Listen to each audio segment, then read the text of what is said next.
So that was the YouTube video. The next, I believe, 5 or 6 lectures will all have one of those. The idea is to give you a head start when you come into class.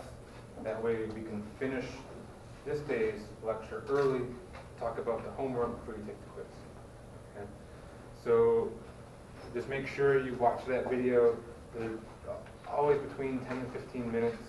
The program actually won't let me do more than 15-minute recording, so they're all between 10 and 15. Just watch them before you come in.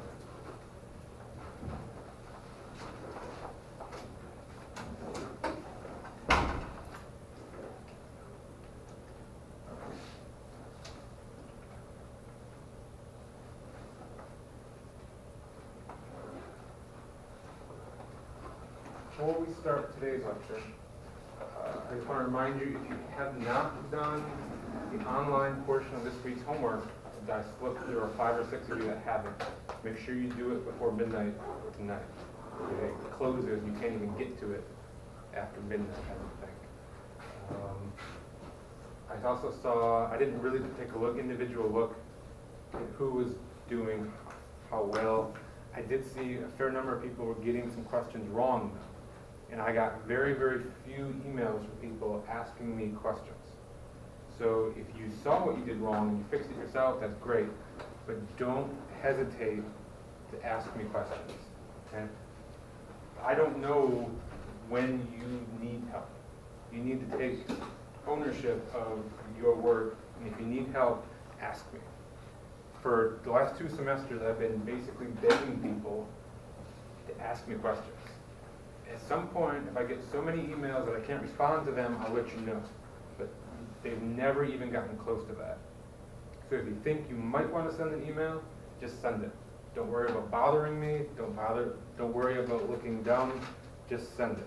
Okay, you'll be better off for doing it. Okay. Any questions before we start? Okay. So the gist of that video was there are 2 portions of an atom. What's the center of the atom called? Nucleus. And what subatomic particles are in the nucleus? Protons and neutrons. And then what's outside the nucleus? Electrons. And then how do you calculate a mass number? Protons plus neutrons. You completely ignore the electrons. So if I have carbon 13, how many neutrons are in that? Carbon is right there, it's atomic number 6. How did you get 7? Exactly. The atomic number is always the number of protons, no exceptions. If I had a different number of protons, it wouldn't be that element. The number of protons is what determines the element. Okay. So, I'll be here in one day. In the video, we talked about the number of electrons is usually equal to the number of protons. Electrons have what charge? Electrons are negative, protons are positive. So just an element atom is neutrally charged, so the positives equal the negatives. So the protons always equal the electrons. But an atom like that doesn't do much. In this class, most of what's going to do something is called an ion. An atom becomes an ion when it changes the number of electrons that it has, and that number no longer matches the number of protons. So the one thing that is probably the most common ion that we run across is the sodium ion. And we'll talk, sodium ion will be our example for the rest of the semester. All of the sodium that we eat, all of the sodium that's in salt water, exists as sodium ions, not just sodium the element. A sodium atom, a sodium ion has a net +1 charge. And we write that as a superscript. Just like with our subscripts, when we're talking about an assumed 1, if you have a +1 charge, you don't have to put 1 plus. You can just put plus. But if you were to put 1 plus, that is completely correct. It has a positive charge because it has 1 less electron than it has protons. So that means there's 1 extra proton, basically. And a proton has what charge? Positive charge. If you have an extra proton, you have an extra positive charge, and that gives us a net positive of 1. So, our sodium ion, Na+, how many protons does that have? Sodium is there. 11. Why 11? That's the atomic number of sodium is 11. How many electrons does it have? Why 10? It has 1 less. The positive 1 charge means there's 1 more proton than electrons. And the number of protons cannot change. It has to be 11. So by default, the electrons have to be 1 less, which is 10. So, if you have an ion that has more electrons than protons, what charge is that going to have? Positive, negative, or neutral? It's going to be negative. Why is it going to be negative? Because it has more electrons, and electrons are negatively charged. There are 2 types of ions. We just saw sodium was a positive ion, and then we just saw that you can have a negative ion. Positively charged ions are called cations. This is a term we're going to use for the entire semester. Okay? Cations are positively charged, meaning they have fewer electrons than they have protons, which means they have fewer electrons than whatever their atomic number is.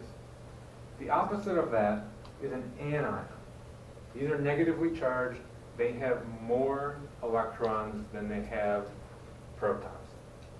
There is no great way of memorizing this, unless maybe you're in electrical engineering, something like that, where you have an anode and a cathode. If you know that, this is fairly easy, but if you don't, chemistry can come. Yeah? I always heard anions, A negative ion. Whatever works for you. Okay? I got to the end, I put these up here as jokes. At the end of the semester, multiple people last time actually told me they remembered this because cations are positive. Okay? If that helps, great. I was talking about anions with A and Yeah, opposite positive. that works too. That works too. So, how do we make one of these ions? First of all, this is what element? Magnesium. 2 plus, because it's positive, it's a cation.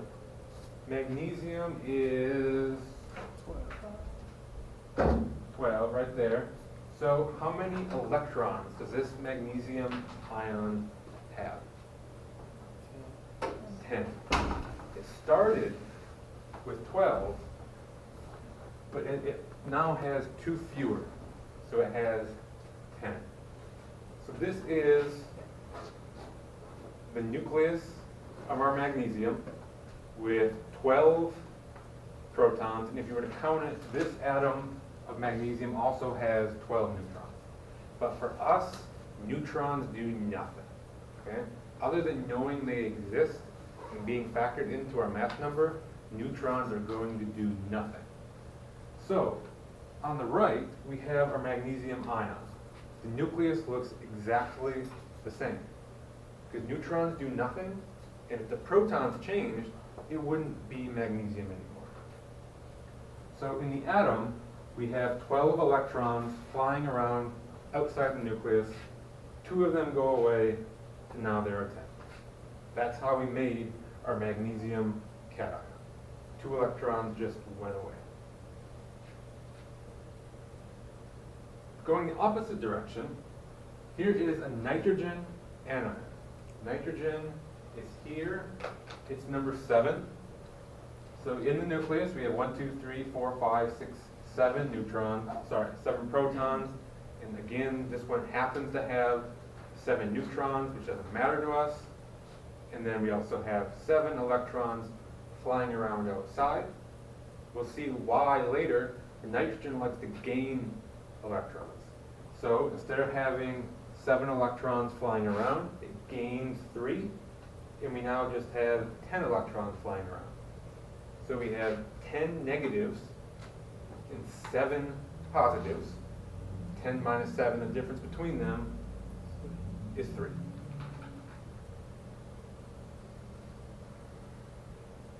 So here's some examples. We'll come back to our sodium. How many protons are in this sodium ion? Sodium is right there. How many? How many what protons? Protons. 11. The atomic number is 11. How many electrons? 10. Here is chlorine ion. Chlorine is right there. How many protons does that ion have? 17. 17. How many electrons does it have? 16. How many? 18. The negative charge means there's one more electron than protons. And since there has to be 17 protons, by default, there are 18 electrons. Here's oxygen ion. Oxygen is here. How many protons? 8. How many electrons? 10. We have 8 plus 2 is 10. Here's the aluminum ion. Aluminum is here. How many protons? 13. How many electrons? 10. It's positive, so there are fewer electrons. So 13 minus 3 is 10. Does everybody get this? If you don't, it's going to be a long semester.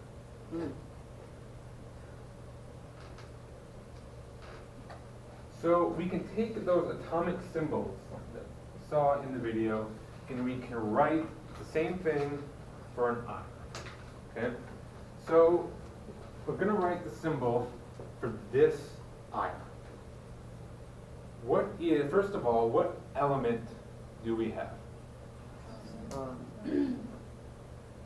It's calcium. Got fresh markers this week. Got calcium. So what number is going to go here? 20. 20. The atomic number, which is the number of protons, goes there. We don't know how many neutrons we have. So can we write the mass number here? No. That mass number is protons plus neutrons. Nothing here tells us how many neutrons there are, so we just have to leave it blank. What charge is here? Plus 2, and we write it with the number first. Okay? This is the correct way to do it. If you write plus 2 on something, I'm not going to mark you wrong, but this is the technically correct way to do it. How do we write this? 16 protons. Sulfur. So we have sulfur, 16, there's 18 electrons. 2 negative. And the last one is 26 protons. Iron. And what charge does that have? 3 plus. Exactly. There are 3 more protons than electrons. And the protons are positively charged, so those add up to 3 positives.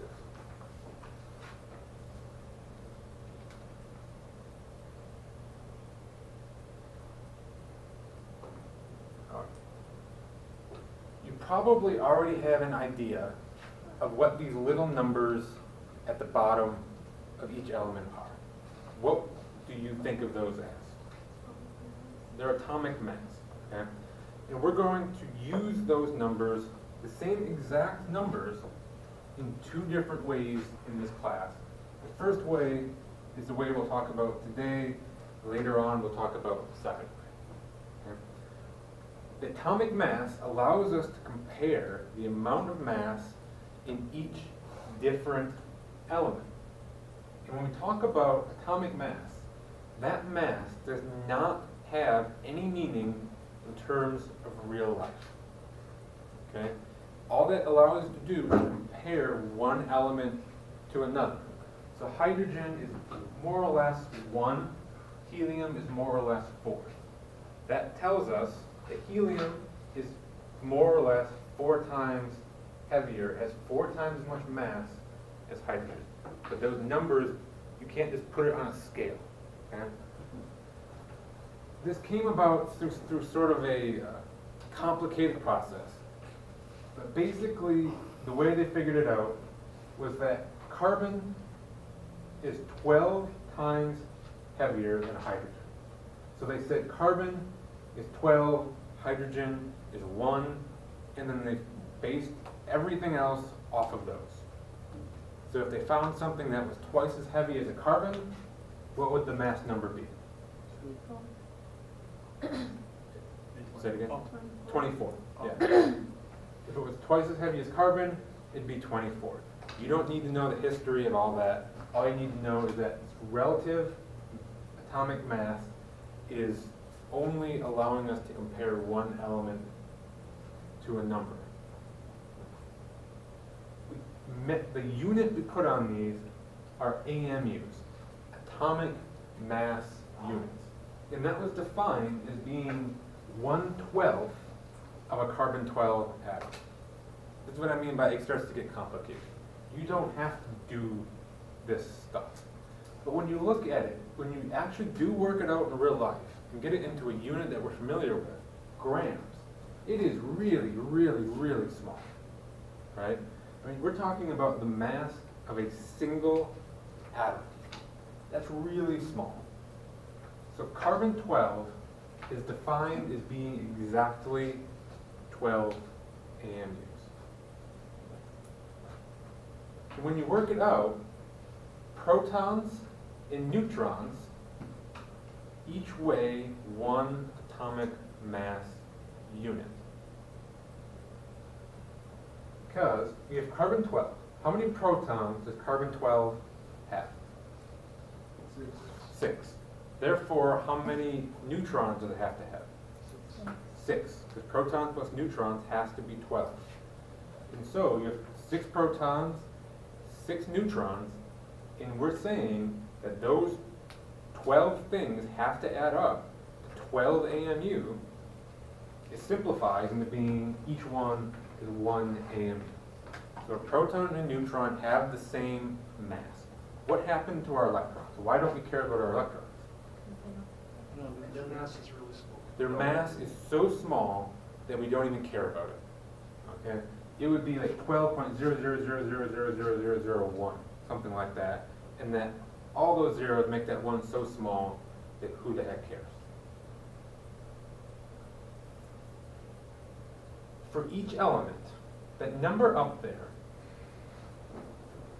if you look at it, none of them are whole numbers, right? And so if the mass, the atomic mass is protons plus neutrons, how can you get something that's not a whole number? You can't, right? What that number represents is the average atomic mass of an atom of that element. We talk about isotopes. Hydrogen has 3 isotopes. One that has a mass number of 1, one that has 2, one that has 3. If you reach into a barrel and you pick out one hydrogen atom, you don't know whether it's going to be 1, 2, or 3. What this tells us is that on average, the hydrogen atom you pick out will have a mass of 1.0079. And that's really, really close to 1. In terms of statistics and averages, what can you get from, what does that number mean to you? It was very close to 1. 99% of the ones. Right. Pretty much every hydrogen in that barrel is a 1. So when you do pull out a 2, when you do pull out a 3, it doesn't affect your average very much.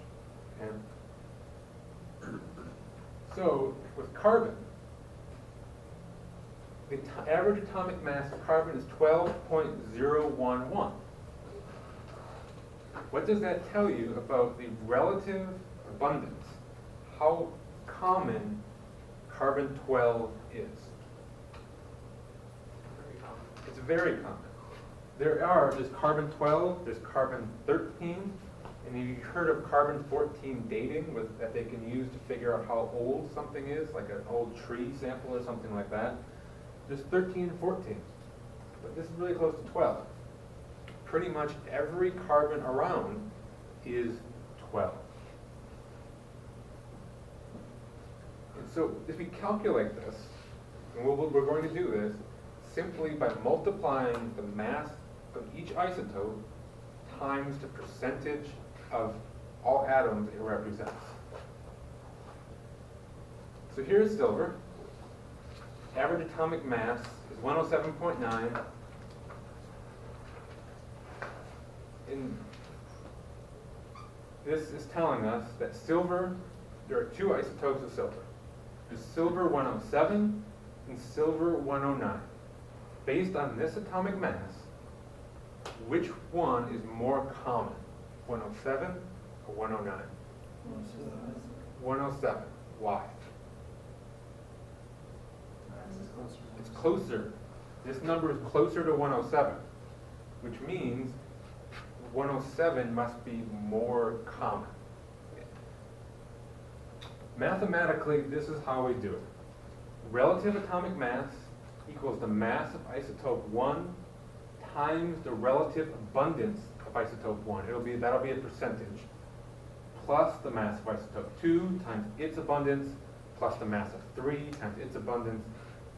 You do that as many times as you have to represent all of the isotopes.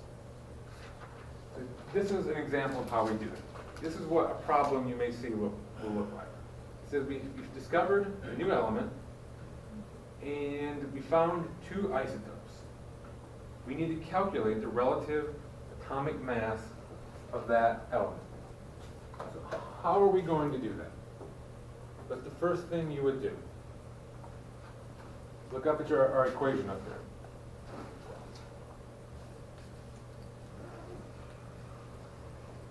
So relative atomic mass is equal to mass of isotope 1 times relative abundance of isotope 1.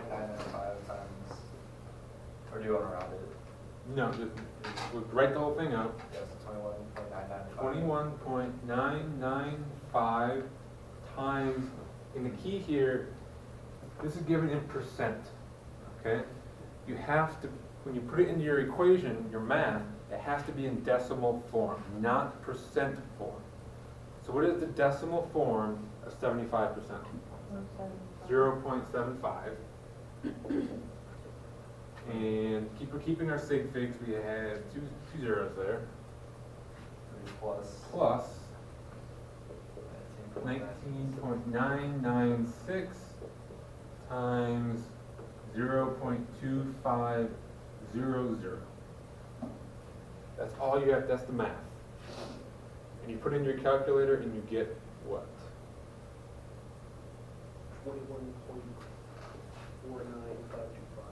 49525. And you can stop and kind of quality check yourself. This number has to be between the other two. The average has to be between your two things. Is it? Yeah. Yes. So it looks like it's probably correct. Is this our final answer? No. What do we have to do? Sig figs. How many sig figs do we need? 4. Our percentages have 4. So this is going to become 21.50. Is that done? No. Why not? You don't have a unit. What's our unit? AMUs. Sometimes you'll see it lowercase, sometimes you'll see it uppercase. It doesn't matter which way you do it. AMUs or AMUs.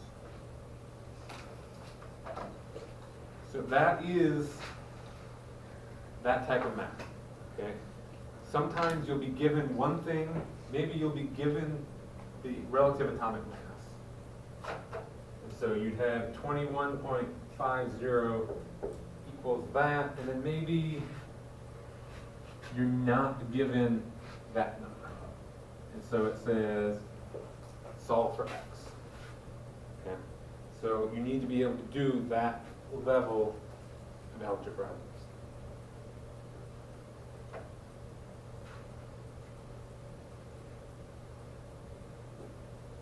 So that is our, well, relatively modern periodic table, modern as of 1987. But it hasn't changed much since then. And it's organized based on atomic number. An atomic number is the number of protons. We have columns and we have rows. Columns are called groups. They can also be called families. Group is the more common term. A row is called a period. And it's periodic table of the elements because it has periods. And we'll see how those groups and periods affect how each element behaves. A period going from left to right tends to behave in a certain manner. So as you go from left to right in, say, this period here, it's going to change in behavior very similar to going from left to right in this period up here. And it's not going to be very different than this period here as you go from left to right. So this is the same picture we've seen before with metals, metalloids, nonmetals.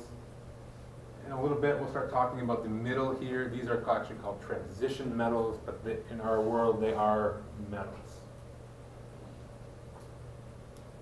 Groups, because periods change very similarly as you go from left to right, that means everything in a column or a group is going to behave very similarly. So you'll see this in reactions. You'll see this when we start talking about forming ions and things like that. Everything in each group is going to behave identically.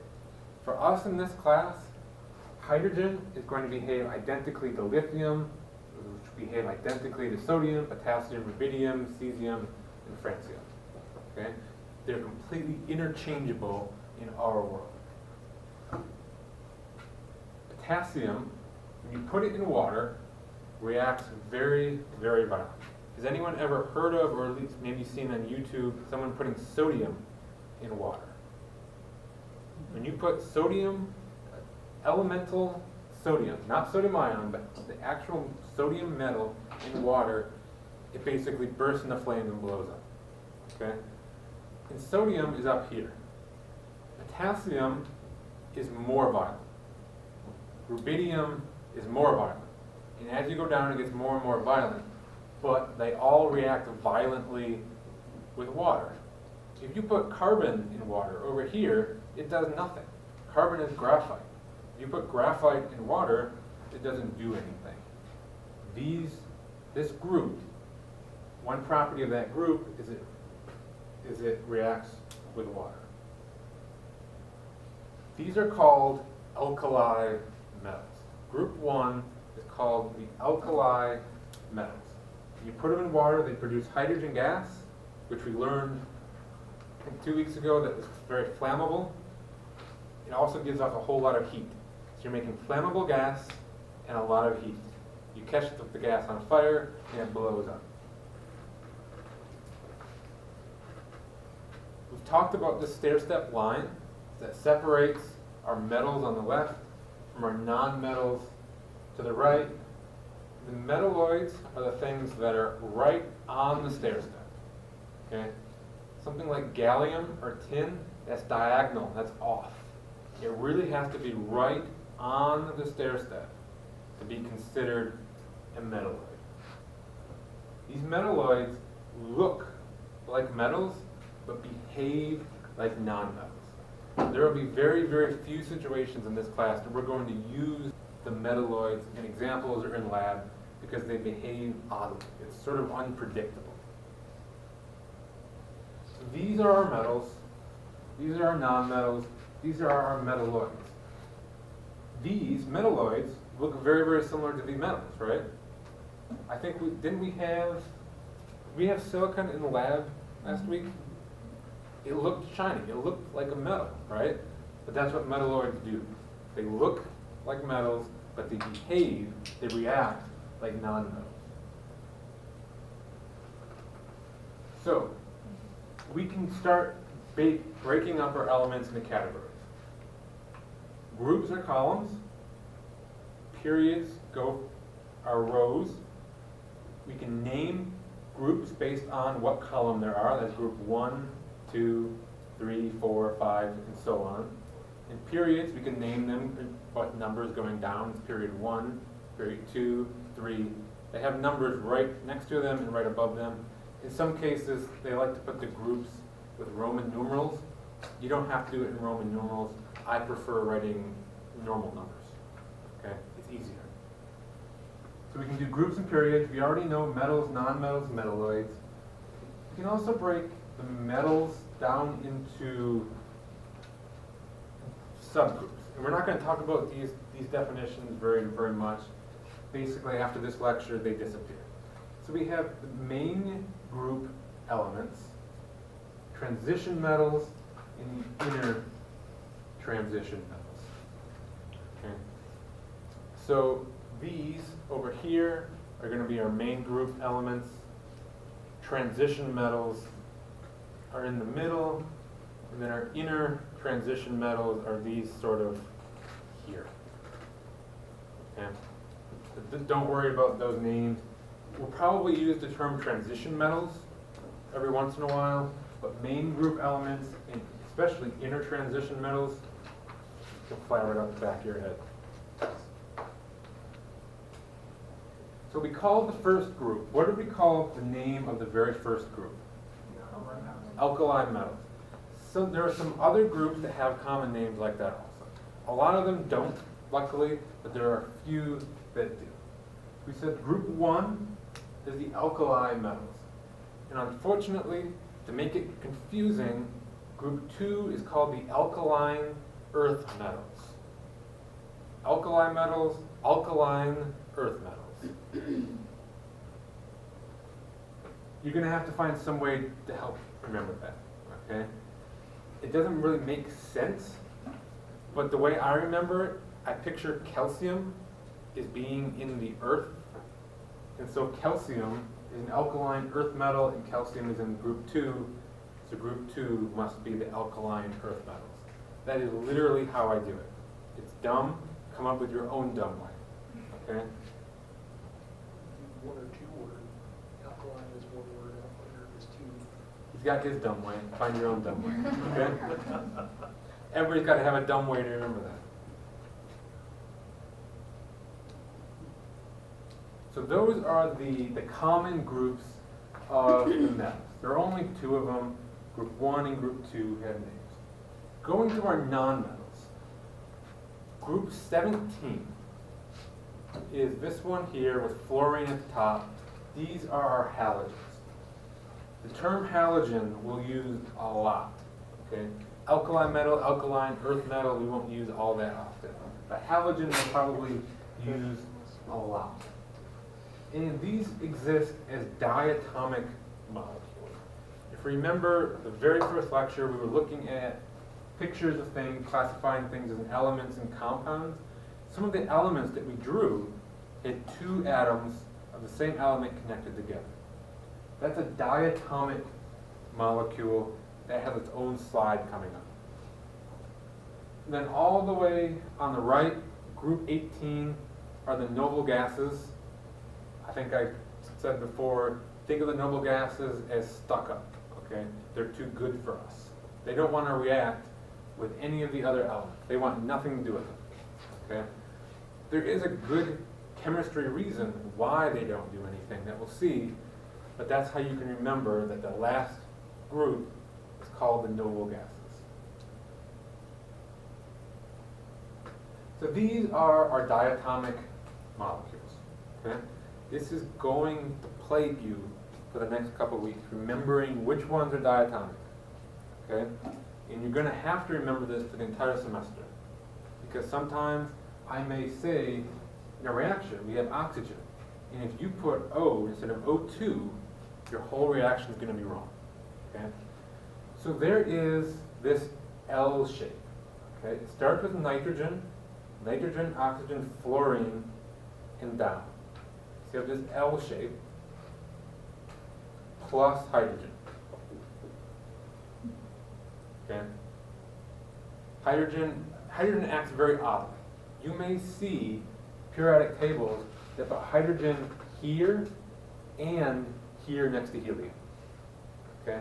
It likes to behave like it's in group 1, and also in some cases it will behave like it's in group 17.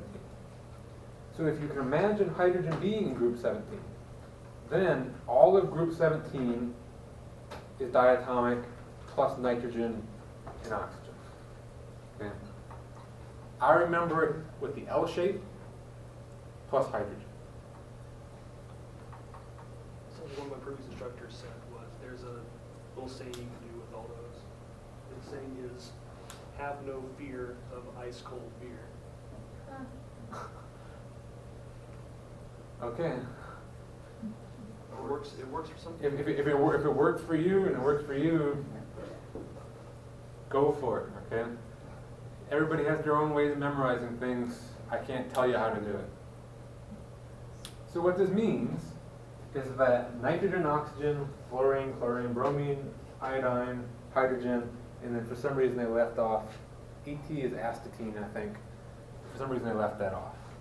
That means that you will never, ever have an atom of one of these elements floating around by itself unless it is an ion.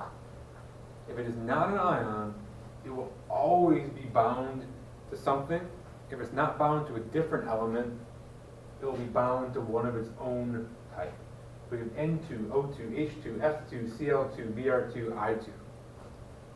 If you were writing an equation, chemical equation, and you write N and nothing more, that should throw up a red flag and saying, I either need to put a charge on this because what I'm actually dealing with is an ion, or it needs to be N2. Questions about diatomic molecules? You said astatine was also diatomic? Yes, but we'll never see astatine anywhere. So we can use this periodic table for a lot of things. They managed to pack a lot of information in a tiled format. Okay? We're going to see just how much information is on there today. When we take sodium, okay, when it forms an ion, it loses an electron. When it loses an electron, it gets a +1 charge. Everything in group 1, all of the alkali metals will do the same thing. They will all lose 1 electron and get a +1 charge with no exceptions. They will never lose 2, they'll never lose 3, they'll never gain 1. They're either an atom or they are a +1 ion. There are no other choices for that group. Alkaline earth metals in group 2 will always lose 2 electrons. No other choices, no exceptions. Oxygen and sulfur and everything else in group 16 will gain 2 electrons. No exceptions. Halogens in group 17 will gain 1 electron with no exceptions. Does anyone see a pattern of why groups do what they do? Yeah. Valence electrons. Valence electrons, which we haven't even mentioned yet, but yes. Thinking more spatial patterns, based on where they are up there. What do you see?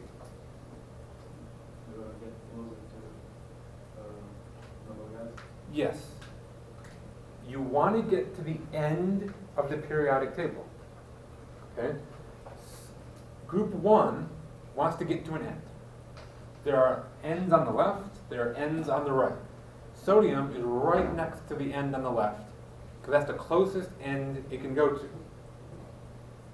It has 1 electron past that end.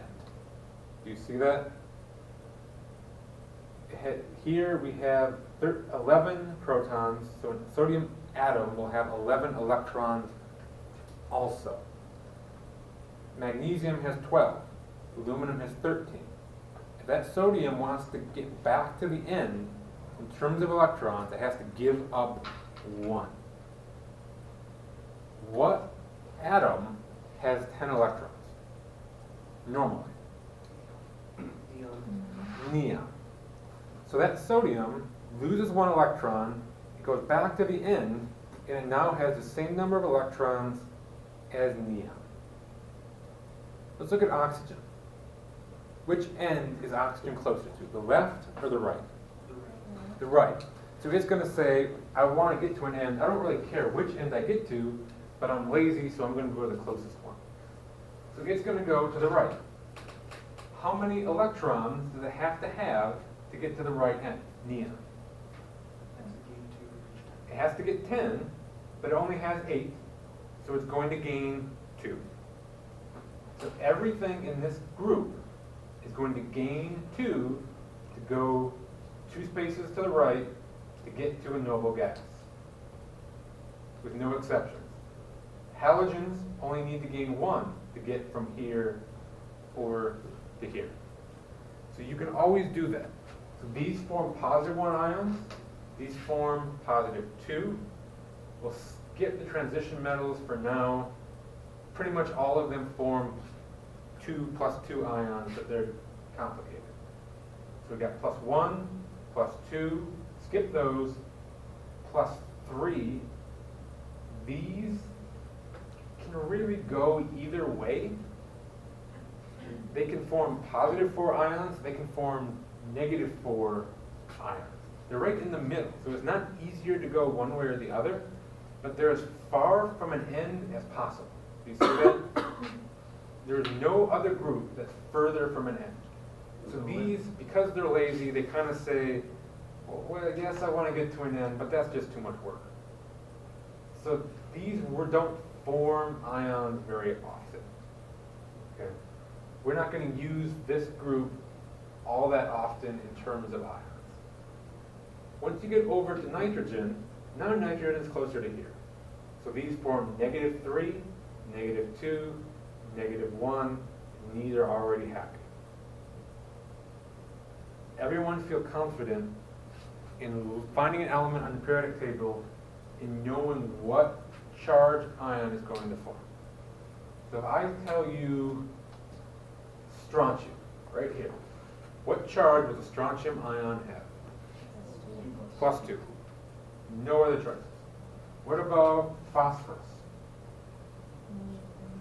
Negative 3, 3 minus. What about selenium? Negative 2 or 2 minus. What about argon? None. 0. It won't form an ion. Okay? You're going to do that over and over and over and over again in this class. Look up there, find where it is, and figure out what charge that ion is going to have.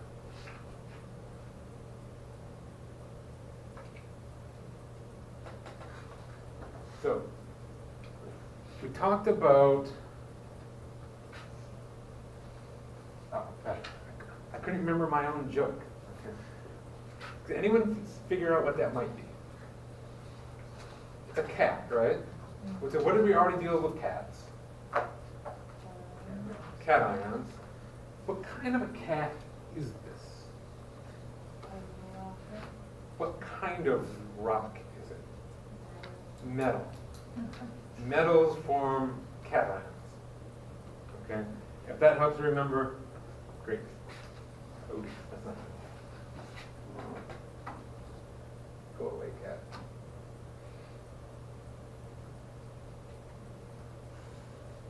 So now we can talk about the valence electrons that Zach already knows about. How many people know what valence electrons are? Just a couple. So we said the noble gases are the most stable. They don't react. They have 8 valence electrons. Valence electrons, we'll talk about more in depth later. Valence electrons are on the outside. So we have this electron cloud around the nucleus. The only electrons that can actually do anything are the ones on the outside. All the other ones are stuck on the inside. They can't get out. They can't interact with anything. They just fly around and do nothing. Okay? All atoms want to have 8 valence electrons. So sodium has 1 valence electron, and we'll talk about more about this. There's 1. It's flying around on the outside, okay? And then underneath it are what we call shells of electrons. And every shell under that 1 valence electron has 8. So if sodium wants to have 8 electrons in its outer shell, all it has to do is pop off that 1 extra one floating around, and then the next shell inside is now the outside. So it has 8. Fluorine has 7 on the outside. So if it just gains 1, then it has 8 on the outside. So on the atomic level, on the subatomic particle level, that is what's going on when these atoms want to be like a noble gas. They want to have these 8 valence electrons, and they'll go to the nearest noble gas, whether it be backwards or forwards. Metals go left, form cations, because that means they lose electrons. Nonmetals gain, they form anions, they become negative because they go to the right. So, how many electrons does a sodium ion have? Total electrons. Here's sodium ion. How many electrons is it going to have? 10. How about a magnesium ion?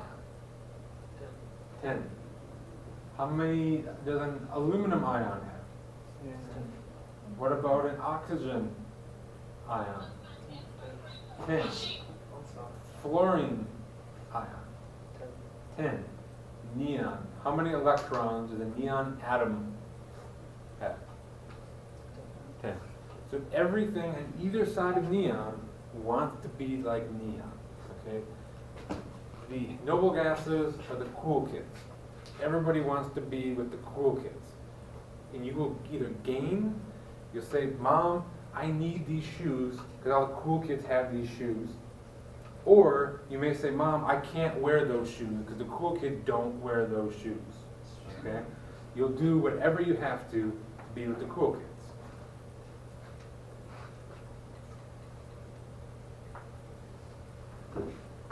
So, let's write some ion symbols. And in this case, we don't need the proton number and the mass number. All we need is the atomic symbol and our charge. So, what is the symbol for a beryllium ion? Beryllium is right there. So we have Be, and what is our charge? 2 plus. We have aluminum. Aluminum is Al. Aluminum is there. What's the charge on our aluminum ion? 3 plus. Phosphorus is P. Phosphorus is there. What's our charge on our phosphorus ion? 3 minus, or 3 negative. Easy enough?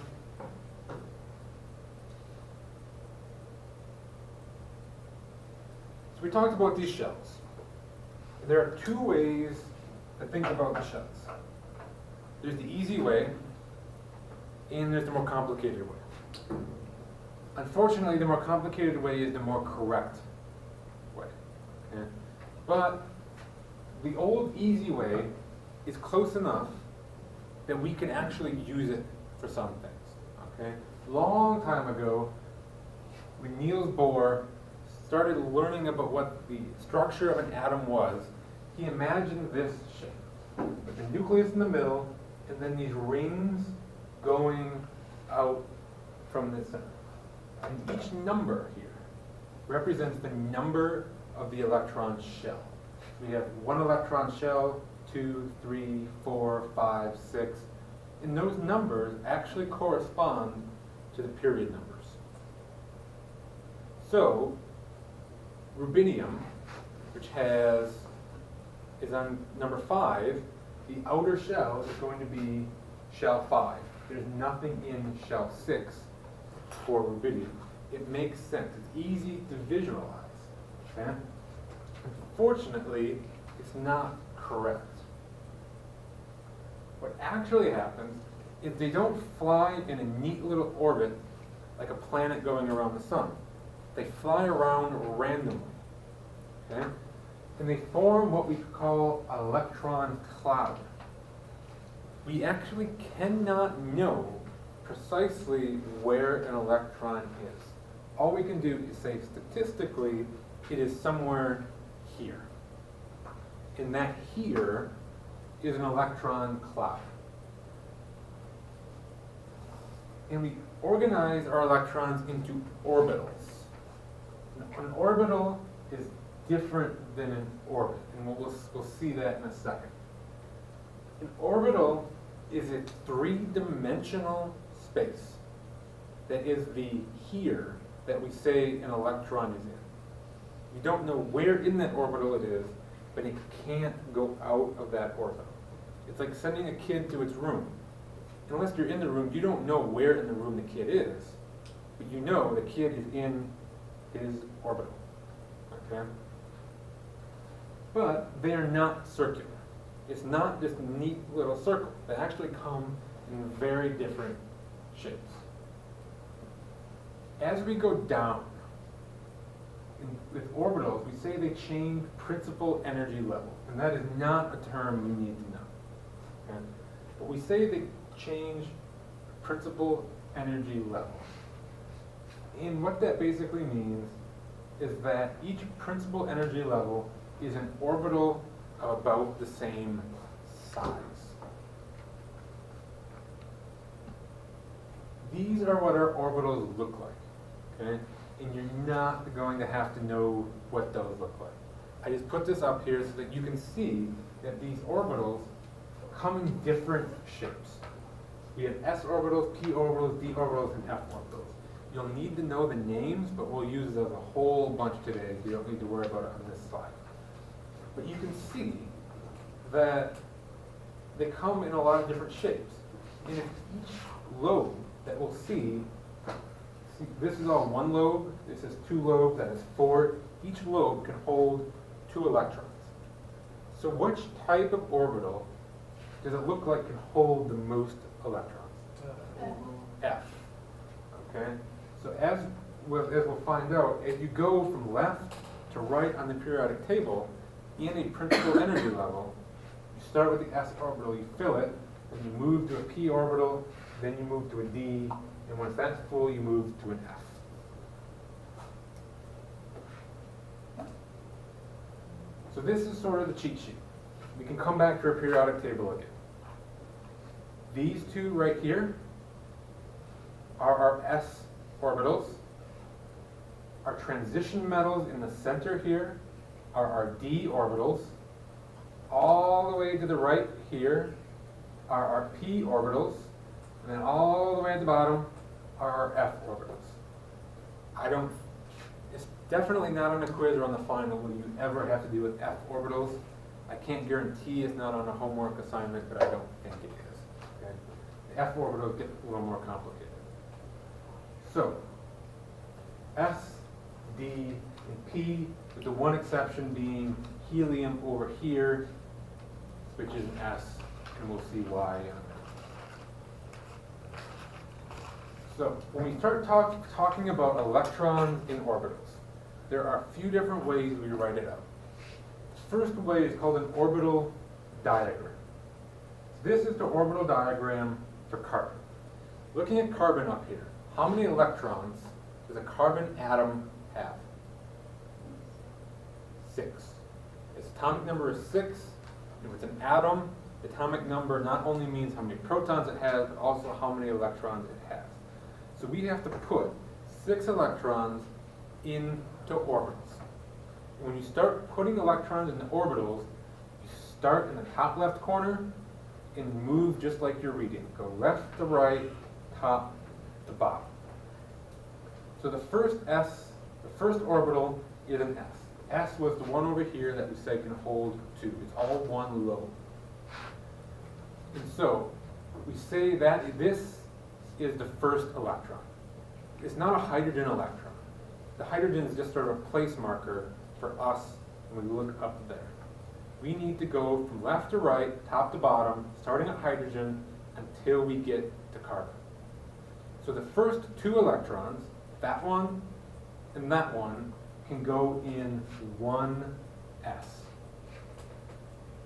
We said these are S orbitals, and it's period 1. So that is 1 S. And there are 2 arrows in there. Arrows represent electrons. There are some rules about why they go where they do that will come up to later. So we filled our 1s. Now we come down to lithium. This is 2s. There's the lithium, and there's our beryllium. We've now filled our 2s. This one, and this one, there is no D here. There's a big gap here. So we don't do a D here. We go S all the way over to P. These are our P's, and there are 1, 2 electrons in our P's. So there are 2 electrons in our P. And we'll get more detail in the rules coming up. When we draw our boxes, a box represents a pair of electrons. An s orbital can hold 2 electrons, which is 1 pair. So s orbitals get 1 box, no exceptions. If you write 1s or you write 6s, it's going to get 1 box. This is another s. This is 2s, so that gets 1 box. P's gets 3 boxes. A p orbital can hold 6 electrons. And if you look at the periodic table, it'll actually tell you that. There are 1, 2, 3, 4, 5, 6 elements in a row in the p orbital.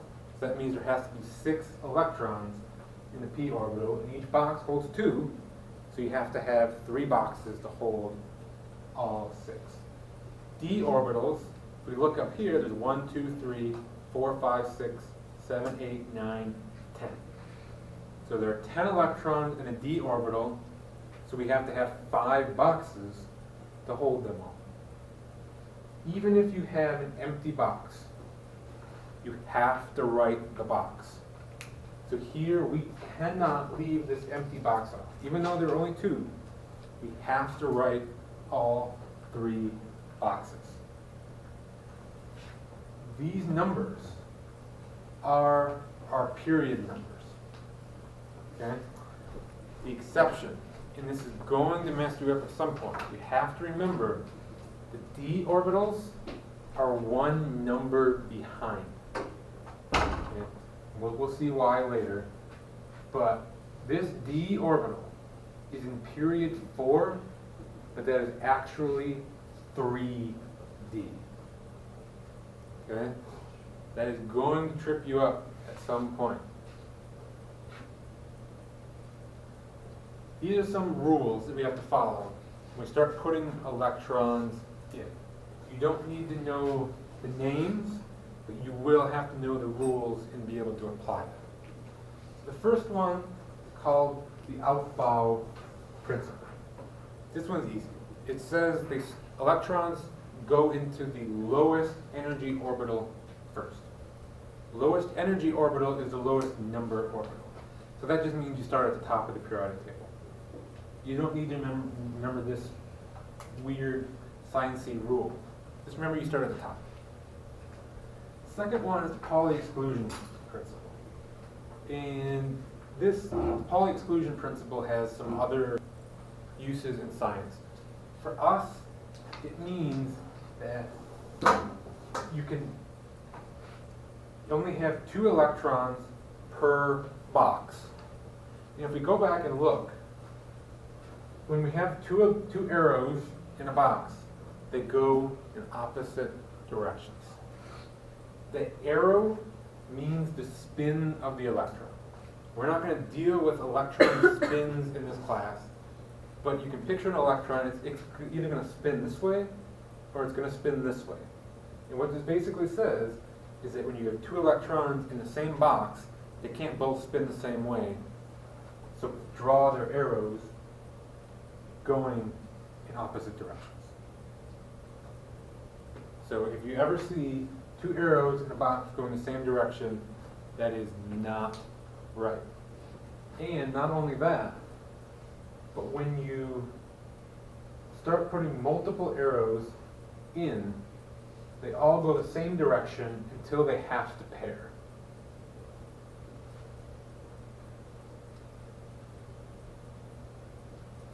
And the third rule is Hund's rule. If we go back, why did that one go there but not there? Electrons don't like to be in pairs. They want to be on their own if they can. So the first electron went here. The second one comes along and they go here. It's like if this classroom had tables instead of desks, and the first person came in, they can sit anywhere they want. The second person comes in, odds are, unless they know the person, they're not going to sit at the same table. They're antisocial. They want to sit at a table all by themselves. Okay? So the second electron comes in, and it goes there. When the third one comes in, there's still an empty table, so it's going to sit there. Once the fourth one comes in, it has no choice. It has to sit here. It has to pair up. It goes from left to right, and then comes back, and it goes 4, 5, 6. And when it pairs up, remember the arrows have to go in opposite directions. So these are some examples that we're going to do. So hydrogen. Hydrogen is the easiest one. The very first thing you have to do is say, how many electrons do I have to assign? How many electrons does this atom have? How many electrons does a hydrogen atom have? 1. So, first thing you do is you write the element. Okay? Write the symbol for the element. And then, at this point, I can write up here, as a reminder, I need 1 electron. What is the first orbital that we come to when we start from the top left? It's an S. What number S? 1. The very first orbital is 1s. So I'm going to write 1s. How many boxes does an S get? 1. So I'm going to draw 1 box. And the very first electron always will be like that. But in this case, we're done. Because hydrogen only has 1. There isn't a second one to pair with it. There isn't any electrons to go in any other orbitals that we might write down here. So that is the correct orbital diagram for hydrogen. And you don't need that one. But you need that, and you need that.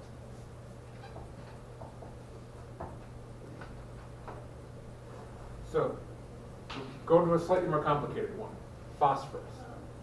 How many electrons does a phosphorus atom have?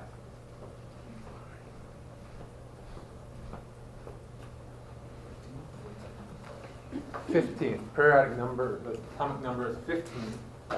So again, for convenience sake, I'm going to write a note for myself saying it's 15. I know this is going to be longer, so I'm going to write phosphorus over here. When we start in the top left corner, what's the first orbital we hit? Always. 1s. So I'm going to write 1s. How many boxes does 1s get? 1. So, phosphorus is past 1s. It's well past it. So once we fail 1s, what's the next orbital we hit? 2s. We're in period 2, so it's 2, and this here are the s's. So this is 2s. So I write 2s, and how many boxes does 2s get? 1 box. It doesn't matter that it's 2 instead of 1, it's an s, so it gets 1 box. So, moving left to right, top to bottom, you now fill this. We've got a great big gap. So we come over here. What orbital, number and letter, is that? 2p. So it's period 2, and these are the p's. There is no 1p. Okay? It just doesn't exist. It would be right here, but it's not even there. So we have 2p. How many boxes do p's get? 3. So I'm going to draw 3 boxes. There. Are we at phosphorus yet? No. No. So we filled that. Where do we go next? 3s. We come down here. So we have 3s. How many boxes does 3s get? 1. So it gets 1 box. Are we at phosphorus yet? No. So we move over here. Again, there's a big gap. What is this called? 3p. How many boxes does a p get? 3. Are we at phosphorus yet? Yes. So even though phosphorus is not all the way at the end, you still have to write all 3 boxes. You can never not draw a box. So now, you know we have 15 electrons. So we start filling them in. First one goes here, as always. Where does the second one go? In the same box. You can't move to the next number or letter until that previous one is full. So it's going to go here. What direction is my arrow going to point? Down. Where does the third one go? 2s, pointing which direction? Up. By convention, the first one goes up, the second one goes down. If you want to be anti-conventional and draw your first one down, I'm not going to mark you wrong. It'll just be weird. So where does the fourth one go? It goes here to fill this one, and it's down. Where does the fifth one go? 2p in which box? First one, pointing up. Where does the next electron go? The next box. The next box. Electrons are antisocial. They don't want to be paired unless they have to. So it's going to go there. So that's 1, 2, 3, 4, 5, 6. Where does the seventh one go? The next box. Third box. Where does number 8? Yes, number 8 go? First box. It goes back to this one. In which way is it going to point? Down. So then we go, they pair, and they fill the 2p. Now where does the next one go? 3s. 3s. Where does the next one go? Goes there. Now we have to stop and think. Our phosphorus is in 3p. And it is not all the way at the end, so 3p is not going to be full. So we have to figure out how many we have to put. There are 2 ways you can do it. You can say, we need 15. We've got 1, 2, 3, 4, 5, 6, 7, 8, 9, 10, 11, 12. So we need 3 more. Okay?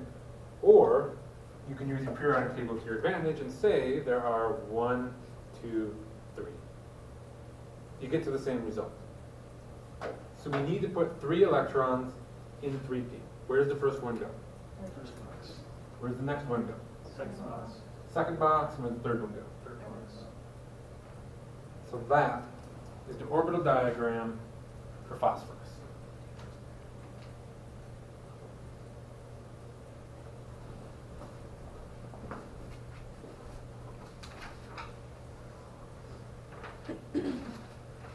anybody that is brave and wants to do cobalt, up here. Oh, go ahead. I don't know how to do it, but Well, I mean, we've got two willing I'll do it. Okay, volunteers. can we like? Well, they can go. No, Heather. Because I don't No, know. it's not an effort. I look dumb enough. I just want to go ahead and go. And you want to do it too. Can we like teamwork it? Sure. All three of you can come up and do it if you want. Let's do it. Or, I'll You do can the hold whole sauce board. actually, we got two, Yes. we got 3 boards. You have all three of you can do it. The same problem. Yeah. But then what if I get it wrong? Huh? If I get it wrong? Then we'll correct it. Which one am I doing? Cobalt. Oh, wait a minute. Uh, Wait. Backing out? I'm gonna try. But it don't make sense. Is there 4 S's and stuff? It's 4 S. Is that This is D. What did we say about the number for D's? Wait. They're behind 1. So what is the last orbital they're going to write for cobalt? 3D. So you can start in the top left and move your way down until you get to 3D. Okay. What are you talking about? What's the first orbital you come to? Always. 1S. Well, that's 1S. yes. Okay, I got that. Yeah. All right. No, I don't.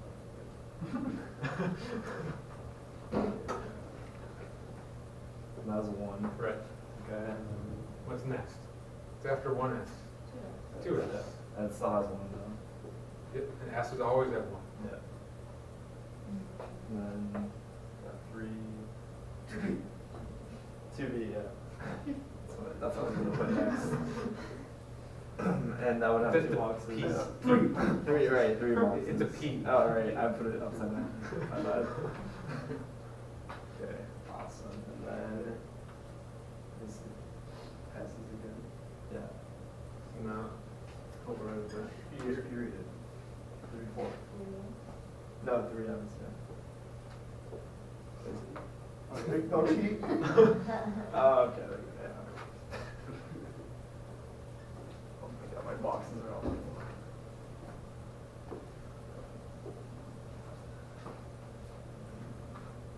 We end in D, is that what you said? If you're going to cobalt, which is here, so you gotta work your way all the way into there. So you're at 3S here. What's after 3S? There's a big gap. So go all the way over to get the next thing. So 3P. yeah.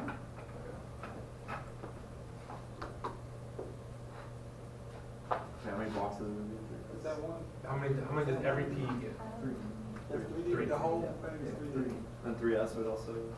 S is get 1. Okay. It doesn't matter what the number is. If S gets 1 and P gets 3. Now you filled 3P. What's the next? Goes back to 4. 4. C. No. With the S. 4. S. 4S. S is always furthest to the left. S is get how many boxes? Always. 1. So now, Now we're finally there. No, wait.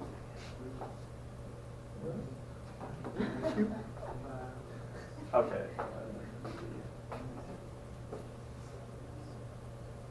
Wait, does D get 1 box? D gets 5 boxes.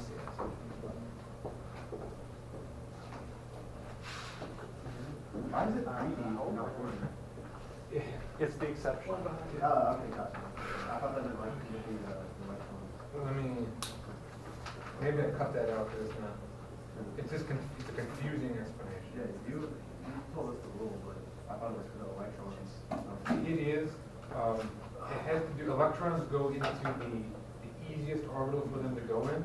Yeah. In generally, 3s are easier than 4s, but a 3D is actually more difficult to get I did into 1 to 1. than a 4S. It said it was 5 in there. So once it fills 3 P's, it goes to 4 S's. But the 3 D's are easier than the 4 P. That's why I cut it right. So it's just 1 behind. Wait, it's 1 behind. F's are actually 2 behind, but you'll never have to do this for an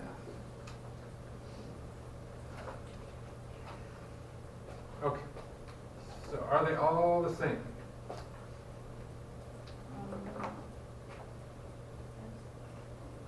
Yes, looks to me.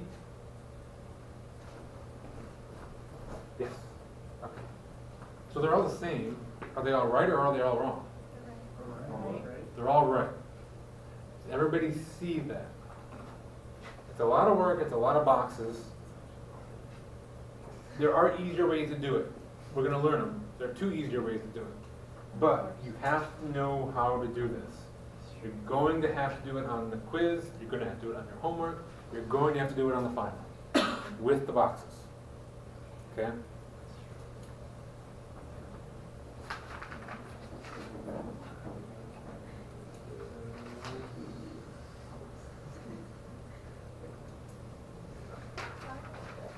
A couple more slides and we'll take a break. There's a good break point coming up. So, that was called the orbital diagram. The next easiest way to do it is called an electron configuration. In those names, even though they're not specifically something you have to memorize, a question is going to ask you to write the orbital diagram. And you're going to have to know how to draw it. So you need to know those names. When I give you that problem on a quiz or something, I'm going to say, hint, orbital diagram is the one with the boxes. The final will not give you that hint, okay? So you need to know these terms. The orbital diagram is the one with the boxes. The next one is electron configuration. So the way we do this, if we still use the 1s, 2s, 2p, but instead of arrows, the arrows follow nice little rules. So if I just tell you that there are 2 electrons in 1s, it has to look like that. There's no other option. So the way electron configurations go, is you just say 1s2, 2s2, 2p2. The superscript just tells you how many electrons are in that orbital. And there's no other way you can correctly draw the arrows. Okay? So that's much quicker once you really get into it. Because you can just say, if you're on cobalt, you know that 1s is full. So you go 1s2, 2s2, 2p6, 3s2, 3p6, 4s2, 3d, 1, 2, 3, 4, 5, 6, 7, and you're done. No boxes, no arrows, no nothing. See how that's quicker? If you have a choice, I would suggest always doing this. But you rarely have a choice. The question is going to tell you to draw a specific way. So, let's do this. Somebody confident in writing us the electron configuration for phosphorus. Okay? And somebody else want to do it? No. Oh, I'll do it. And I'll do it. Brandon, did you say you want to do it? Just find that space. You don't need much room. Yeah, I'll do it.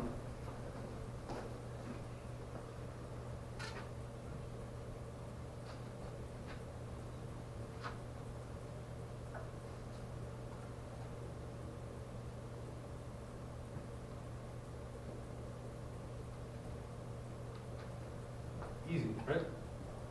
Start top left, work your way down. So, you got 1s2,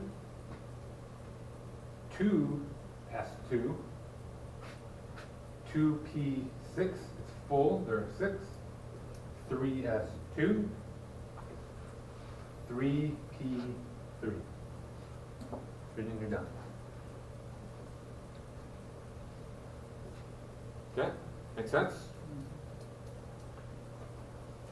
Manganese. Somebody want to do manganese? Manganese is here.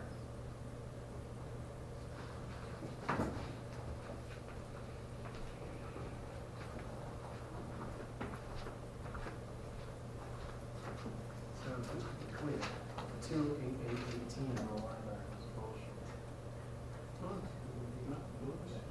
2, 8, 8, 18, so Oh, 18 is that's century notes.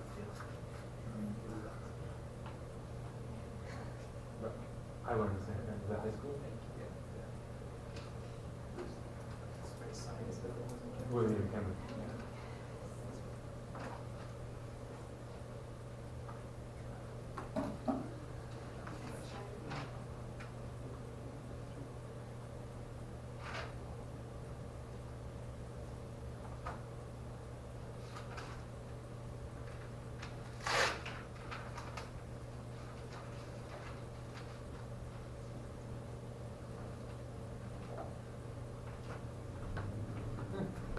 Good.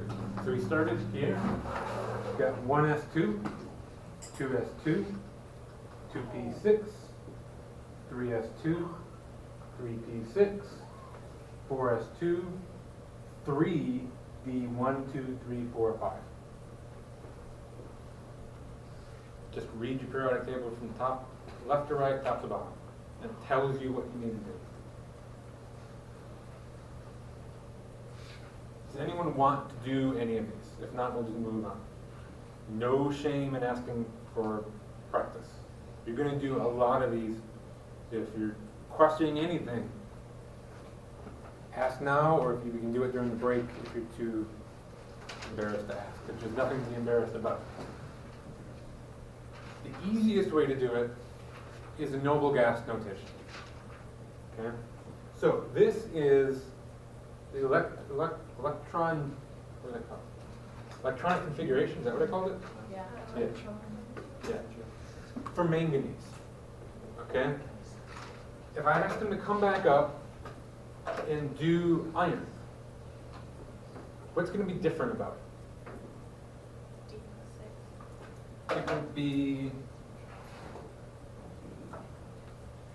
D6, right? What if we did cobalt? What's different?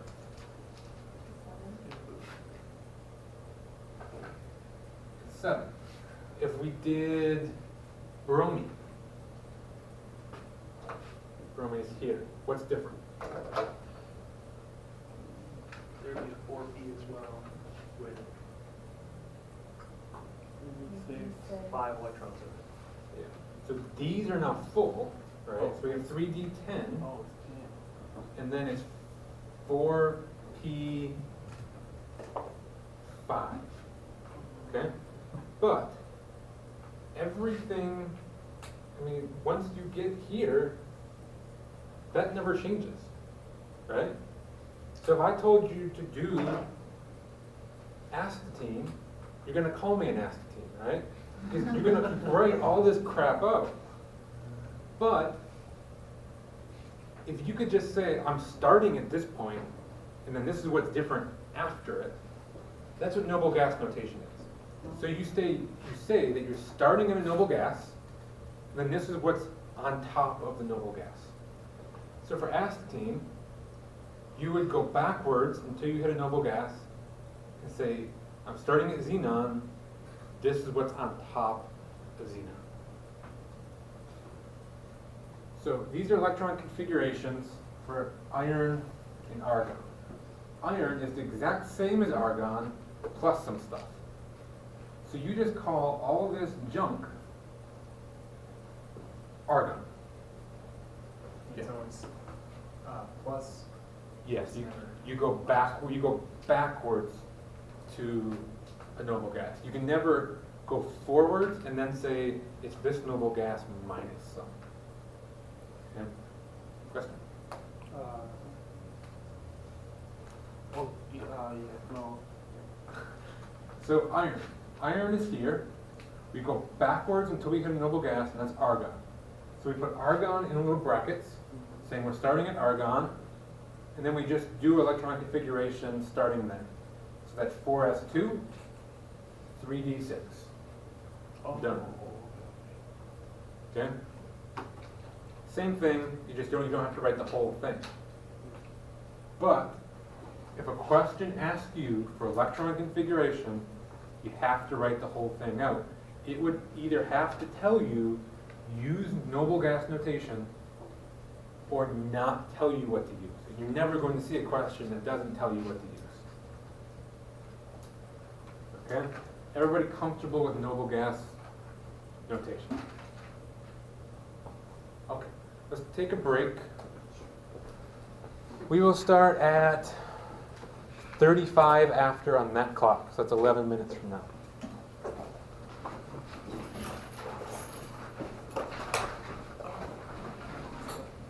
Can I ask questions about Yeah. homework? Yep.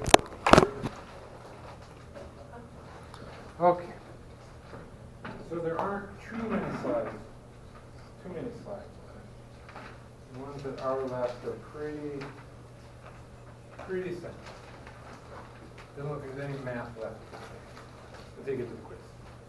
Then it's plain. Okay. So earlier we talked about valence electrons. And do you remember how many valence electrons we said noble gases have? We said they have 8.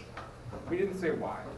We said they have 8. We didn't even say what valence electrons are, other than that they're on the outside. So, like we said, the last filled principal energy level is the valence level or the valence shell. And we completely ignore the D's in this. So, if we talk about carbon, what is the last orbital that you would write for carbon? What's this one called? This is 1s, this is 2s, this is 2p. So you find the last orbital that you would write, and you look at the number of that orbital. Okay? Unless it's a D, and we'll come back to these. But if it's an S or a P, you look at the number. So here, carbon, we have 2p2. What you do is you start on the left. You look at how many electrons are in the S's and how many are in the P's. Ignore the D's. So in the 2's, how many electrons do we have that are in the S's or the P's? In the 2 S's and the 2 P's combined. 8. For carbon. 4. There's 1, 2, 3, 4. Valence electrons are just a matter of counting. Skip the D's. Go 1, 2, 3, 4, 5, 6, 7. We said noble gases have 8. All the way over, that's 8. 2 plus 6 is 8. How many does phosphorus have? How many valence electrons does phosphorus have? 5. 1, 2, 3, 4, 5. We're not going to talk about why, but transition metals, you ignore the D's. So with iron, in this row, irons, period, how many S and P electrons are there? 2. 1, 2, you ignore the D's, but then you hit iron. There's nothing over in the P's. All of these transition metals have 2 valence electrons. All of them. So how many does rubidium have? 1. Strontium? 2. Indium? 3. Indium is over here in the P. It shouldn't be. You got a bad angle. Tin? Antimony? Tellurium? Iodine? And xenon. Just count. You know how to count. Just count. If you're doing anything more than counting, you're not doing it right. So, you can look at this. You can even if you don't have that to count, you can look at this and figure out how many valence electrons you have. How many does, don't look up there, how many does bromine have? How did you get 7? Ignore the D. Look at the highest one. It's a 4. So how many are total are in 4s and 4p? 2 plus 5 is 7. It's the same exact thing as what you did there. It's just it's written form instead of periodic table form. I don't think you'll ever have to look at that and say how many valence electrons you have. And even if you did, like I said, from here on out, on quizzes in the final exam, you'll have a periodic table. So you could say, I don't have a clue how to do this, but I know how to do this, so let me look at my periodic table instead.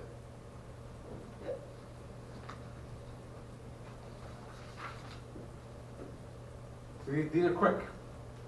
Number of valence electrons in each. Fluorine. 7. Lithium. Sodium. Carbon. Silicon. Lead. There, yes. Yeah. So every group, every element in each group is going to have the same number of valence electrons. Group 1 has 1, 2, 3, 4, 5, 6, 7, 8. And transition metals are 2. Easy enough?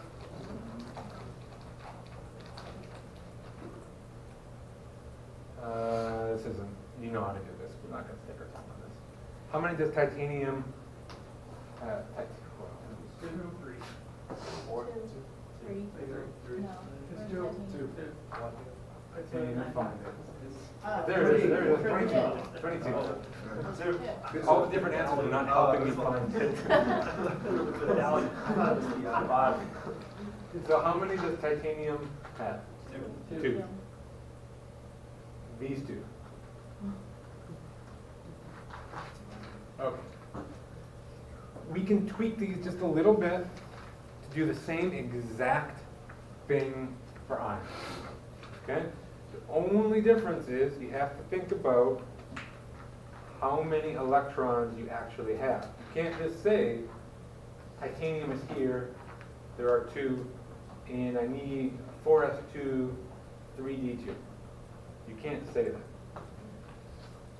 So you have to think about what your charge is on your ion, and then go back to what we already did and say, how many electrons does this ion have, and then go about doing it. So here is an example. Write out the electron configuration. That's the one without the boxes. For sodium ion. How many electrons does a sodium ion have? I mean, How many total electrons? Not valence electrons. Total electrons. 10. A sodium atom has 11. But when it formed an ion, it lost one. It wanted to get back to the noble gas. It wanted to get to the end of the table. So it has 10. So, do the same thing you always did, but there's only 10 instead of 11.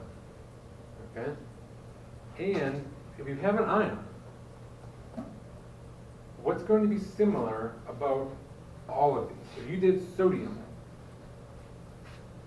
or you did nitrogen, what's going to be similar about them in ion form? They're all going to want 8. They're all going to be exactly the same, right? Because in the end, sodium falls back to neon. Nitrogen goes forward to neon. They both have 10 electrons. If you have 10 electrons, there is nothing else you can do with them. They have to look like that. So, if you did noble gas notation for ions, what would it look like? It would just be a noble gas. You could say neon. Done. All right? There's nothing on top of it. So these are just some examples. So, 1, if it's in group 1, it's always going to end like that. Okay? Maybe if you're in here, it's going to end with 5s1. You're going to have to add s's. But it's always going to be something s1.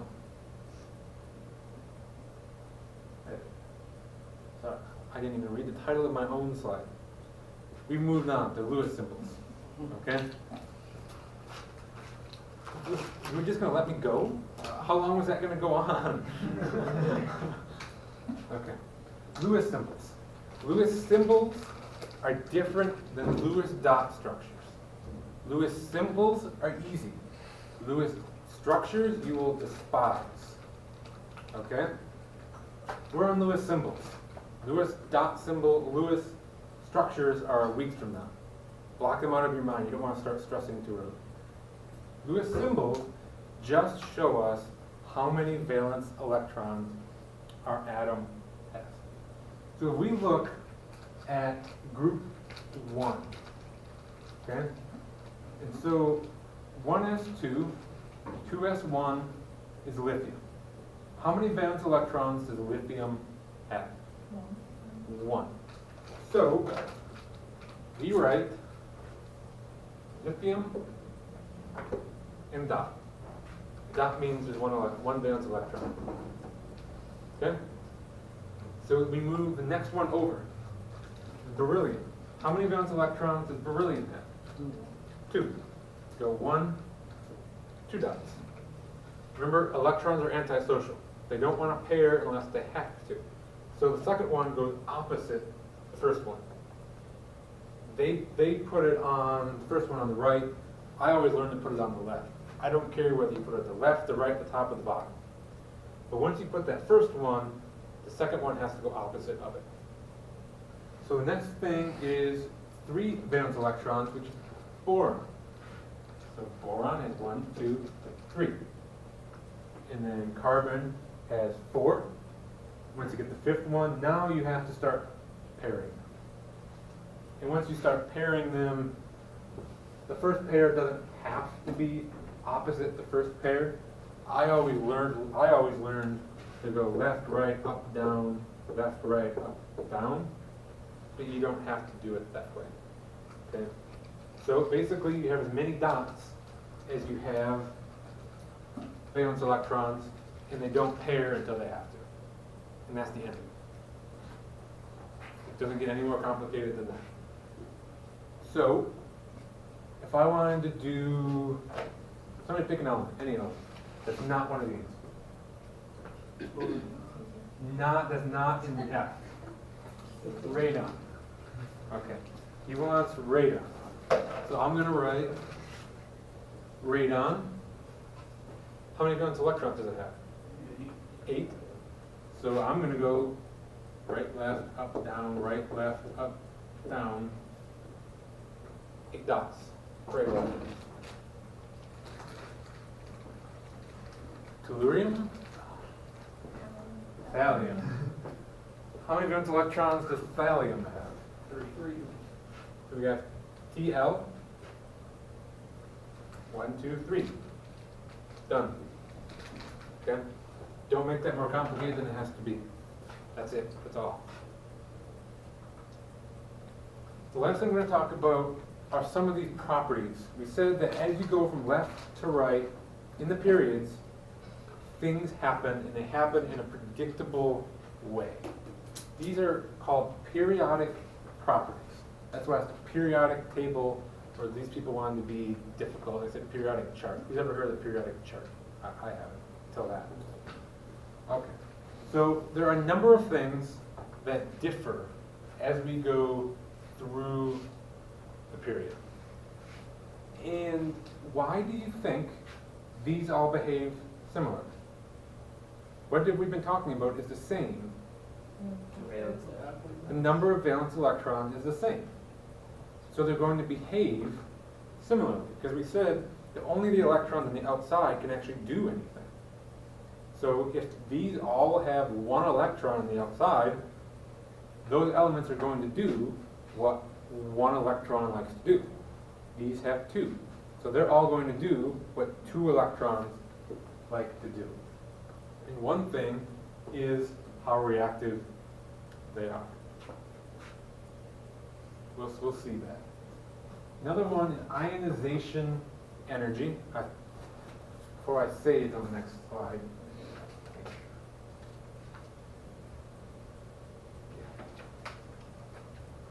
You have atomic radii, and so we're going to talk about these more in depth on the coming slides.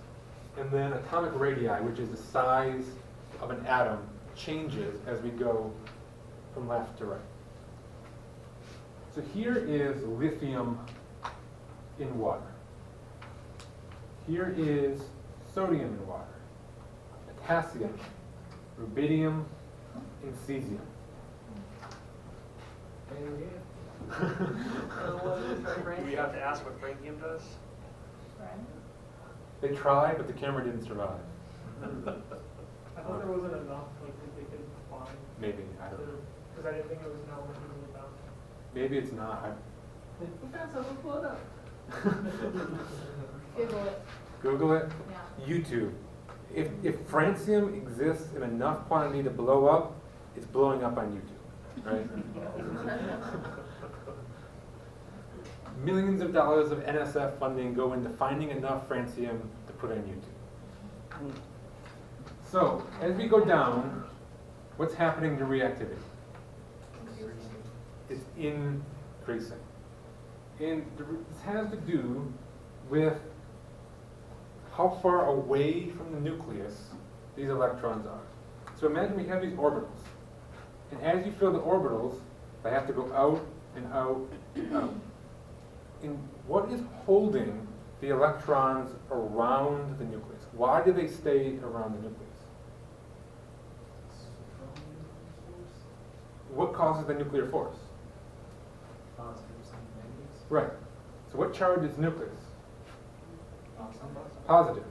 What charge are the electrons? Negative. So they have attractive force between them.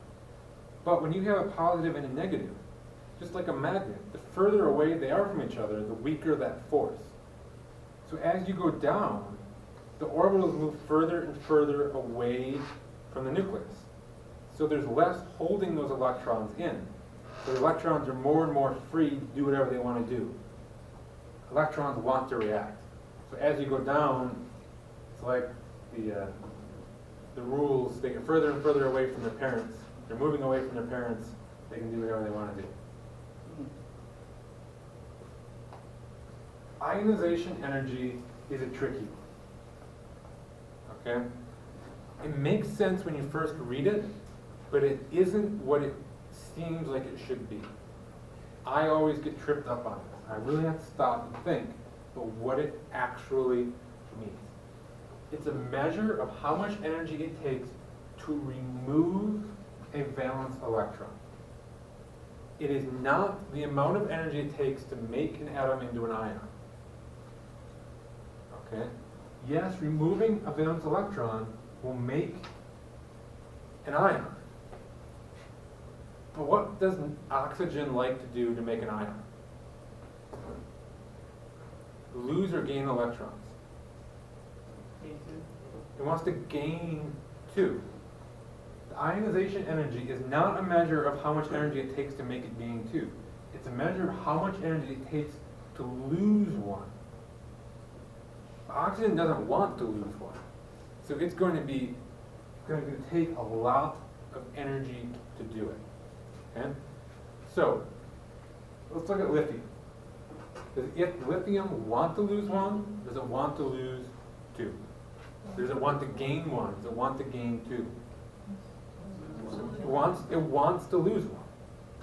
So you're not going to have to give it very much energy to make it lose 1. Right? It wants to. Remember, elements want to get to the nearest noble gas. The further away from that noble gas it is, the more energy it's going to take to get it to go backwards. So we said lithium wants to get rid of 1. But really, what does it want to do? It wants to get rid of 2. But it's closer to neon a little bit than lithium is.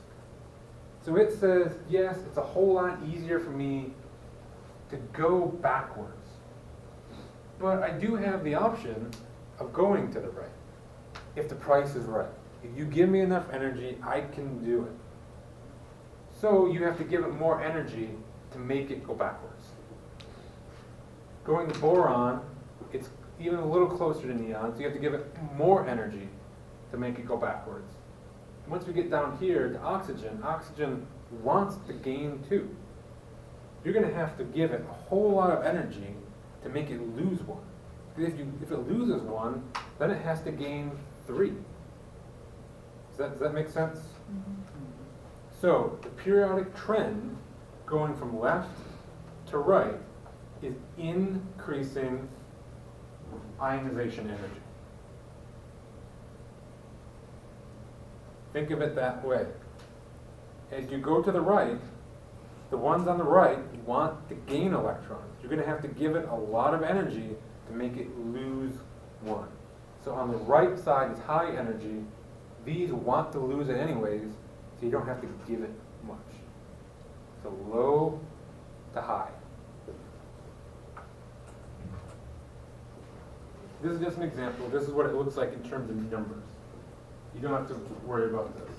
This is magnesium atom. It's going to, this is a yield symbol, magnesium yields a magnesium ion and the electron that it lost. In order to make magnesium lose an electron, you have to give it 738 kilojoules per mole, which we haven't talked about joules or moles, so ignore the units completely. 738, okay?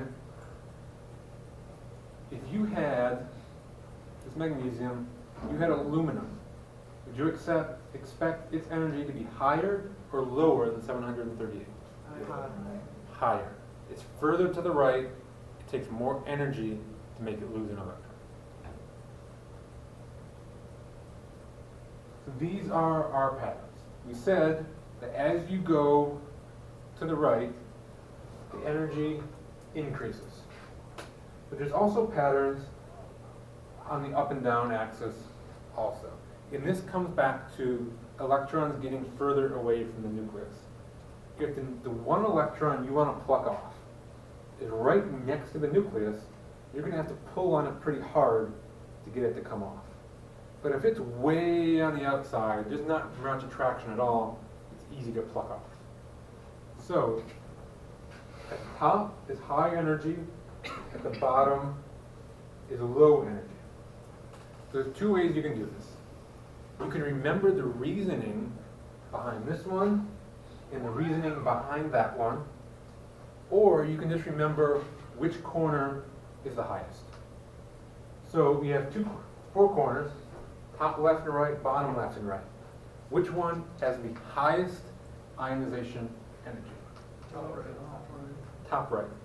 If you can remember that, you can figure out the patterns from that, right?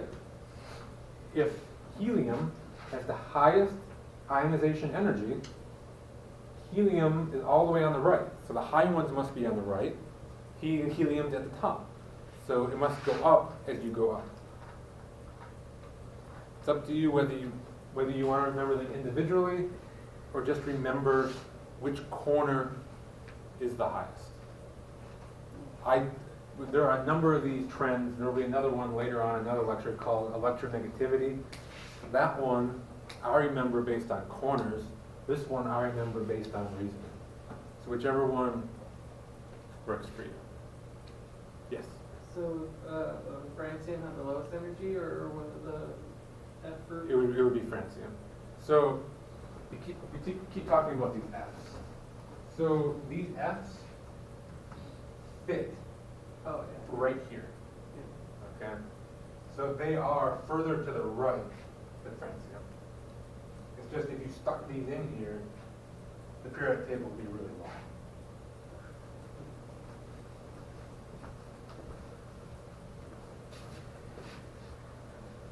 So these are the types of problems you would see. Here are two elements. Which one has the higher ionization energy? We have magnesium and calcium.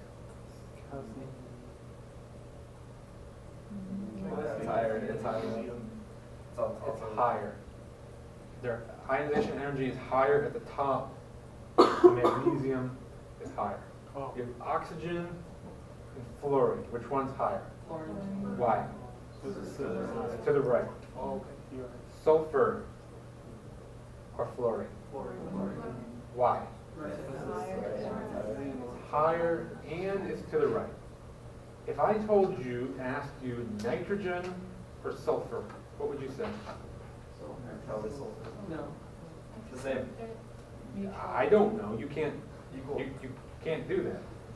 Sulfur would be higher because it's further to the right, but nitrogen would be higher because it's further up. So no I don't know which one outweighs the other, so you will never be asked that question.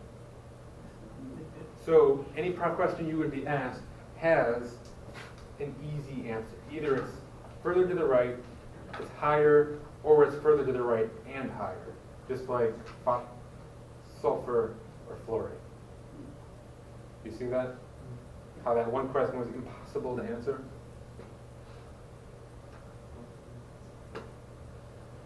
The other trend is atomic radius. Okay? This is the size of an atom. You can remember it as size of an atom.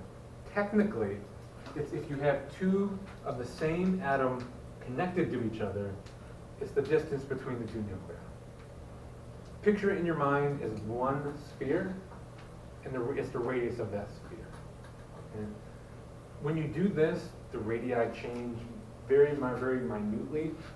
In our world, it doesn't matter. The change is so small, we can ignore it. So picture one sphere, and remember the radius on a sphere, what is the radius? Half from the center. It's from the center to the outside. And what is the diameter? All the way across. So when we're talking about the radius, it's from the center to the outside. So the radius of a circle is from here out. So just imagine that in 3 dimensions. That's your atomic radius. And here we have 2 trends again. So looking at these trends, which one has the largest atomic radius? Which corner? Bottom left. So if you want to remember francium, go ahead. You just remember that one's the highest. So if francium is the highest, what's the lowest? Helium. Opposite. But we can look at why this happens. And this is another one that I remember based on the why, not on the corners, because it makes sense. So, what's the difference in terms of electrons between hydrogen and helium? 1. So hydrogen has 1, helium has 2. Are they in different orbitals or are they in the same orbital? They're in the same orbital. If you have a nucleus and electrons flying around, positive in the center is attracted to the nucleus, is attracted to the negative flying around, right? So, what do you think has more attraction? A nucleus with attracted to -1 electron or attracted to 2 negative electrons? 2. It's like, what's has a stronger force? A magnet with a small magnet or with a big magnet? The big magnet, okay? So when you have the 2 electrons, you create a stronger attractive force between the nucleus and the electrons. And it pulls the electrons a little bit closer in. So if you have 1 flying around here, once you add another one, maybe the 2 fly around here. So it's almost counterintuitive. When you add electrons to an orbital, the orbital actually gets smaller, which is the opposite of what we see in everyday life. If I have a bag and I put 1 ball in it and I add a second ball to it, the bag is going to get bigger, right? This is the opposite. Going down is how it makes sense, where it really makes sense. With 1, we have 1 orbital. Second orbital goes on the outside. Third one goes on the outside of that. It's like a nesting doll. So as you go down, you have more and more layers of shells. So it gets bigger as you go down. But within a shell, the more electrons you add to it, it actually shrinks. So you can either remember the reasoning, or you can remember that francium is the biggest. Or you can also remember that helium is the smallest. Either way.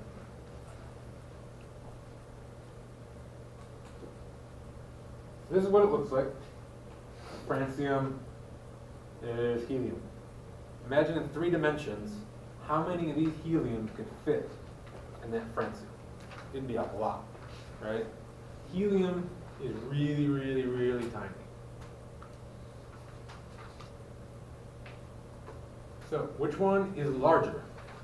Magnesium or calcium? Why?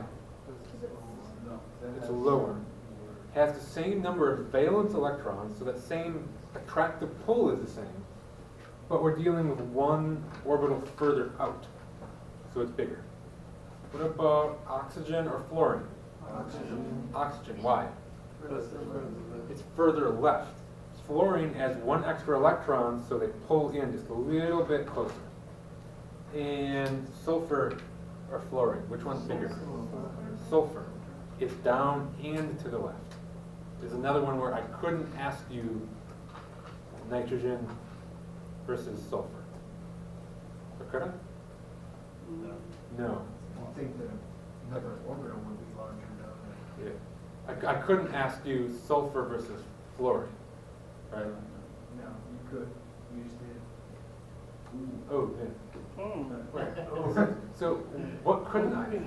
So I couldn't ask you Nitrogen over nitrogen and sulfur, which is the one I just started with, right? there. No, you started with sulfur. Right, but then I said I couldn't ask you nitrogen and sulfur. Yeah, And everybody said, Yeah, because the nitrogen's further left, but the sulfur's further down, that's the same. Yeah. yeah, that's what I thought. I was right the first time. Okay, that's the end of today's lecture. Remember, we have a quiz, so don't get too excited. But remember, print the lab for Tuesday. If you have questions on the homework, email me. Don't wait, just email me.